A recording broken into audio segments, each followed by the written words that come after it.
గతంలో హైకోర్టు ఏం జడ్జిమెంట్ ఇచ్చింది, సుప్రీంకోర్టు చెరువులు కుంటల విషయం లోపల ఏం జడ్జిమెంట్ ఇచ్చింది ఒకసారి చూడండి. మీరే సర్వే చేయమంటారు, మీరే కూలగొట్టమంటారు. 2010లో మీరే ఆర్డర్ ఇస్తారు, 2024లో మళ్ళీ మీరు స్టే ఎందుకు ఇస్తారు? What is this? ఎందుకు జనాన్ని కన్ఫ్యూజ్ చేయాలనుకుంటున్నారు? ఏమవుతుంది ఒక బంగ్లా కూలిపోతే? నాలాల పిల్లలు వాడి కొట్టుకపోయిన రోజు, నాలా కబ్జా అయిన రోజు మున్సిపల్ మంత్రిని రిమాండ్ చేయమని అడగలేని హైకోర్టు ఇలా ఎన్ కన్వెన్షన్ మీద స్టే ఎట్లు ఇస్తుందండి? ఎస్, యాజ్ అన్ అడ్వకేట్గా బరాబర్ అడుగుతా నేను, ఐ హ్యావ్ ఏ రైట్. ఏం తొందర వచ్చింది ఎన్ కన్వెన్షన్ కూలిపోతే? ఒక ఫంక్షన్ ₹1,00,00,000 తీసుకుంది ఎన్ కన్వెన్షన్. 10 ఏళ్ల నుంచి ఎన్ కన్వెన్షన్ వసూలు చేసిన ప్రతి రూపాయిని ముక్కు వెండి వసూలు చేయాలి, కోర్టు దానికి డైరెక్షన్స్ ఇవ్వాలి. ఏం చెప్పింది సుప్రీంకోర్టు? FTL బఫర్ జోన్, దాని తర్వాత 33 ఫీట్ల దాకా ఏ కన్స్ట్రక్షన్ ఉన్నా కూలగొట్టమని చెప్పింది. అరే 3.5 ఎకరాలు మార్కింగ్ ఇచ్చింది కదా టీఆర్ఎస్ ప్రభుత్వం ఎన్ కన్వెన్షన్ కబ్జా చేసిందని. ఇంకా మళ్ళీ హైకోర్టు స్టే ఇచ్చుడు ఏంటండి? స్టే అయింది నాకు తెలియదు. ఏ కోర్టు చెప్తే సర్వే చేసిర్రు? అదే హైకోర్టు చెప్పింది కదా. కొద్దిగా ఓపికగా చూడుర్రి దయించి, చెరువులను పరిరక్షించుర్రి. పక్కన వాయనాడు కనబడ్డది, 2 ఏళ్ల కింద ఉత్తరాఖండ్ కనబడ్డది. దేశంలో ఎకలాజికల్ ఇంబ్యాలెన్స్ జరుగుతుంది. చెరువులు, కుంటలు, కొండలు, కోనలు, ప్రకృతి విధ్వంసం జరుగుతుంది. అయ్యా జడ్జిల్లారా, తొందర లేదు బంగ్లాలు కూలిపోతే కూలగొట్టని ఏంద్రి. దానికి చట్టబద్ధత ఉందా లేదా అని మీరు అడిగినారు కాబట్టి నేను జీవో 157 తీసుకొచ్చిన.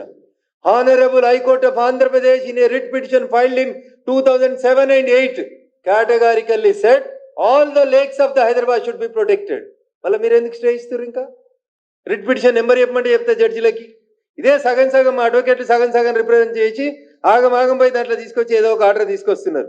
Yes, writ petition number 9386 14,728 of 2007 and 20,072 of 2008. ఈ రెండిట్లలో హైకోర్టు జడ్జిమెంట్ ఇచ్చింది 2007లో 8లో. 2007లో 8లో చెరువుల్ని కాపాడమని సాక్షాత్తు ఆంధ్రప్రదేశ్ సర్వోన్నత న్యాయస్థానం తీర్పిస్తుంది. సుప్రీంకోర్టు చెరువులు ఎవడైనా కడితే నోటీసు లేకుండా కూలగొట్టమని చెప్పింది. हमने हमारे कॉर्पोरेटर्स ने मेयर साहिबा से कमिश्नर के पास जाकर वो जो हाइड्रा बनाया गया है उसको हमने बताया है कि वो उसका कोई लेजिस्लेटिव लीगल बैकिंग नहीं है, उसको वो पब्लिक डोमेन में है. और फिर हमारे एमएलए कौसर साहब जाकर चीफ सेक्रेटरी को भी बोले हैं, ये बात हम बोले हैं. और तीसरी बात ये है कि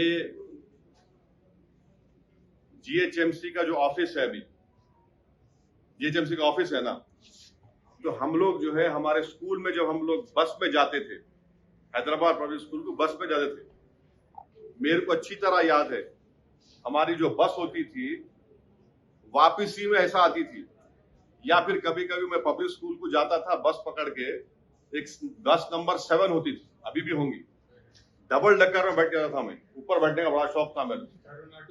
हाँ, वो लिबर्टी से जाती थी, लिबर्टी से टैंकमेंट जाती थी. वहां पर जहां पर जीएचएमसी का ऑफिस है वहां पर एक वाटरफॉल था, मैं देखा सो हूं. नेकलेस रोड FTL पर है, तोड़ो उसको आप. नेकलेस रोड FTL पे है, बोल रहा हूं मैं आपको, तोड़ते आप उसको. तोड़ना चाहिए ना भाई, कौन रोक रहा आपको? FTL है, CCMB का गवर्नमेंट ऑफ इंडिया का ऑफिस है हिमायत सागर के पास, बना लिया आप, गवर्नमेंट ऑफ इंडिया का है. तो ये हमारा ऑब्जेक्शन इस बात पर है, ये हमारा ऑब्जेक्शन इस बात पर है. और फिर जहां पर निजाम के जमाने में जब उन्होंने हुकूमत थी उनकी, तो उन्होंने उसको क्या बोलते, टोन बोलते, क्या बोलते हो, पत्थर को, हाँ नहीं वो स्टोन्स लगाते थे कि ये FTL है, स्टोन्स लगाते थे, अभी भी है वो, देख लो आप जाके. ये है हमारा. हम तो चीफ सेक्रेटरी मैडम को भी बोले, मेयर साहिबा को भी बोले, अब वो गवर्नमेंट देखता हूं.